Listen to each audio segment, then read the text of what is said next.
समस्याओं को लेकर राष्ट्रीय किसान मजदूर महासंघ ने मुख्यमंत्री के नाम सौंपा ज्ञापन। संगठन के राष्ट्रीय अध्यक्ष शिव कुमार सिंह कक्का जी के मार्गदर्शन में रखी मांगे। नमस्कार, आप देख रहे हैं नौफिका न्यूज, संवाददाता रवि सिंह दांगी के साथ।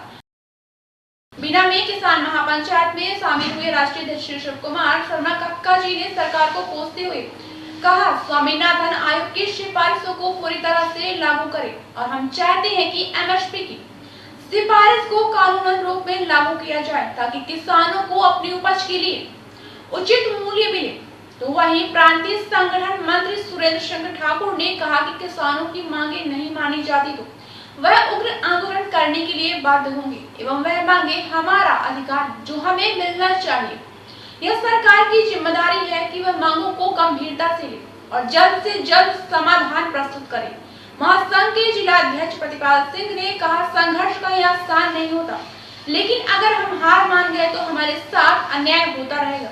हमें संघर्ष करना होगा, चाहे वह कितना भी कठिन क्यों ना हो। हमें अपनी आवाज बुलंद रखना होगा और सरकार से हमारे हक की लड़ाई लड़नी होगी। महासंघ के सदस्य राहुल यादव ने बताया, किसान और मजदूर दोनों ही हमारे समाज के महत्वपूर्ण स्तंभ हैं। किसान की मेहनत खेतों में दिखाई देती है और मजदूर की ताकत कारखाने में, लेकिन आज के समय में इन्हीं मेहनती लोगों को उनके हक से वंचित किया जा रहा है। साथ ही कार्यक्रम के दौरान इन मांगों को लेकर मुख्यमंत्री के नाम ज्ञापन सौंपा। किसान मजदूर महासंघ द्वारा किसान मजदूर युवाओं की मांग को लेकर ज्ञापन पत्र है। इसमें हमारी मुख्य मांगे हैं, सिंचाई बीना नहर परियोजना में तहसील बीना के नहर परियोजना से काटे गए सभी गांवों को शामिल किया जाए। दूसरी मांग ये है, रोजगार को लेकर बीना जेपी पावर प्लांट और बीना रिफाइनरी में किसानों की जो अधिकृत की गई भूमि है उसमें स्थानीय किसानों मजदूरों को प्राथमिकता के आधार पर रोजगार दिया जाए एवं बीना के शिक्षित युवाओं को जेपी पावर प्लांट बीना रिफाइनरी में रोजगार दिया जाए।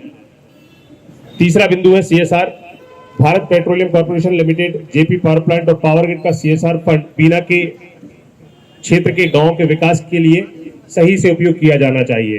चौथा बिंदु है कृषि सहायता, किसानों को पर्याप्त मात्रा में खाद और बीज समय पर उपलब्ध कराया जाए। पांचवा बिंदु है कर्ज माफी, किसानों का पूरा कर्ज माफ किया जाए। छठवां है सब्जी मंडी को कृषि उपज मंडी में जोड़ा जाए और आड़त पर प्रतिबंध लगाया जाए।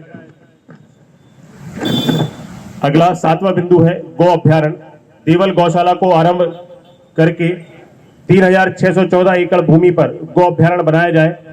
आठवां बिंदु है फसल क्षति, अतिवृष्टि से नष्ट हुई फसलों का सर्वेक्षण कर उचित मुआवजा दिया जाए। नौवां बिंदु है अतिवृष्टि से क्षति, बाढ़ में नष्ट हुए अनाज का भावांतर के अनुसार क्षतिपूर्ति दी जाए। 10वां और अंतिम बिंदु नवीन कृषि उपज मंडी, फ्लाईओवर और ब्रिज निर्माण के बाद किसानों को मंडी जाने पर बहुत सकरी गली से गुजरना पड़ता है, जिससे किसानों को ट्रैक्टर निकलने में बहुत समस्या का सामना करना पड़ता है और शहर में दुर्घटनाओं का भय का माहौल भी बना रहता है। और रबी और खरीफ की फसल आने पर मंडी में किसानों को पर्याप्त जगह नहीं मिल पाती और अव्यवस्थाएं होती है, इसलिए किसी अन्य स्थान पर नवीन मंडी की स्थापना की जाए। 11वां और अंतिम बिंदु स्वामीनाथन आयोग की सिफारिशों को लागू करते हुए एमएसपी की गारंटी पर कानून बनाया जाए। बहुत धन्यवाद।